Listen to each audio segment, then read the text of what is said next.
আসসালামু আলাইকুম। লোকে মুখে একটা কথা প্রচলিত আছে বর্তমান সময়ে যে যেদিন থেকে শিক্ষকের হাত থেকে বেতের লাঠিটা উঠে গেছে সেদিন থেকে বেদবের সংখ্যা বেড়ে গেছে। এই কথাটা যদি আপনি 100% সত্য বলেন তাও ভুল হবে, এটা বলতে হবে আপনার 1000% সত্য কথা।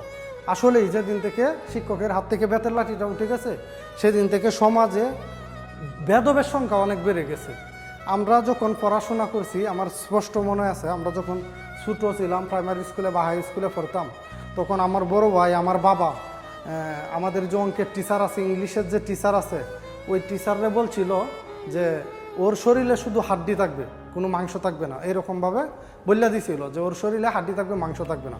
আমাদের শিক্ষকরাও কিন্তু আমাদের এত মারি দিত পড়াশোনা না পারলে, যদি স্কুল থেকে পারাইতাম বা একটু হই হুল্লা করতাম, যদি দুষ্টামি করতাম আমাদের এত মারি দিত যে মানে এই হাত নিয়ে এই আঙ্গুলের মতো ফুল্লা দিত যে জায়গায় বাড়ি দিত, কিন্তু এটার কিন্তু কোনো প্রতিবাদ ছিল না। আমরাও করছি না, আমাদের বাবা মাও করছে না, আমাদের মারলে আরও খুশি হইতো আমাদের বাপ মারা।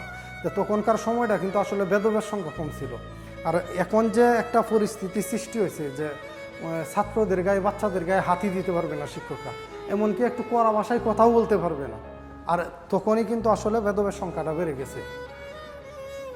এটাই হচ্ছে মূল কারণ। আসলে বেদবের সংখ্যা যদি আপনি কমাইতে চান তাহলে এই যে শিক্ষকের যে শাসনটা এটা কিন্তু জরুরি, শিক্ষকের শাসনটা এটা ধরে রাখতে হবে, নাহলে আপনি বেদবের সংখ্যা কমাইতে পারবেন না। সবাই ভালো থাকবেন, সুস্থ থাকবেন। আসসালামু আলাইকুম।